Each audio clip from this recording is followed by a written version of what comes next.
पूजयेत् जगदीशस्य देवदेवस्य चक्रणः प्रक्षालितानि पात्राणि जलहीनानि कारयेत्। भगवान नारायण की पूजा होती है और ये सुन लें, गीले बर्तन में कभी भी भगवान को नहीं नहलाया जाता और गीले कपड़े से भगवान को नहीं पोंछा जाता।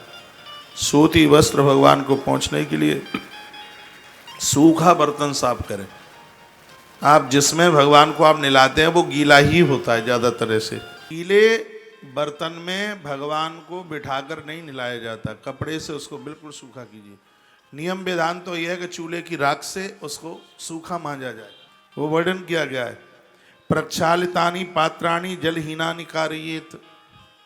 आपने धो करके और सीधे उसमें पात्र में भगवान को बिठा दिया नहीं, तो उसको पहले पोंछिएगा।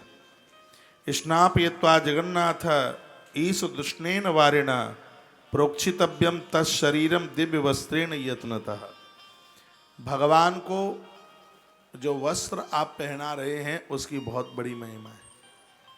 ठाकुर जी का वस्त्र पहनाना उतारना वो कभी सकरा नहीं होता, और ना भगवान के वस्त्र रोज धोए जाते। एक कपड़े को 2.5 साल पहना करके इतना तक पहना सकते हो, फिर उसको त्याजित कर दीजिए, फिर नया कपड़ा ले लो। क्योंकि कपड़ा भगवान का धोगे तो उतनी शुद्धता पवित्रता बन नहीं पाती है, उसके नीचे कोई निकलेगा। सब के बीच में और भी हो सकता है कि कपड़ों के बीच में आपने उन्हें धो दिया हो, उतनी शुद्धता पवित्रता बनती नहीं है। तो एक कपड़े को लंबे समय तक आप प्रयोग में ले लो, उसको फिर एकदम उसको त्याजित कर दो। उसे क्या करोगे? नदियों में विसर्जित कर दो उसको। हाँ, उसको कहीं गलत यूज ना हो उस कपड़े का। तो स्नापयित्वा जगन्नाथ ईश दुष्णेन वारिण प्रत्यक्षव्यम तत्शरीरम दिव्य वस्त्रेण यत्नतः।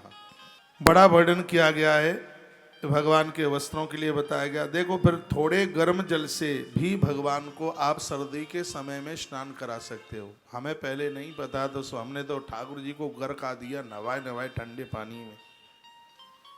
तो भगवान को हल्के गर्म जल से भगवान को स्नान करा सकते हैं।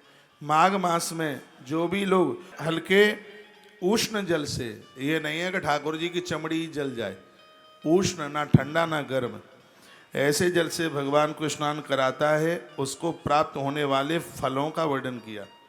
कहा वह जन्म जन्मांतर के पापों से रहित होकर के इस लोक में सुखी होता है, मृत्यु के बाद भगवान के चरणों में पहुंचता है। ये नित्य भगवान को स्नान कराने की महिमा है। हाथ की रेखाएं बदल जाएंगी नित्य भगवान को स्नान कराओगे तो।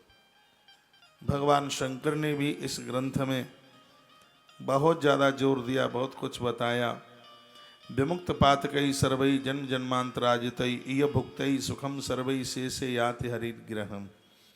भगवान को नित्य स्नाने का फल है कि वो ईश्वर के घर तो जाता ही है, संपूर्ण पातक उसके जल जाते हैं। अंत्य युग सहस्राणी तिष्ठेतिक सब मंदरे।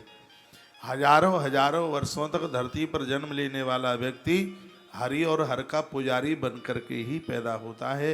नित्य भगवान को स्नान कराने की इतनी बड़ी महिमा है।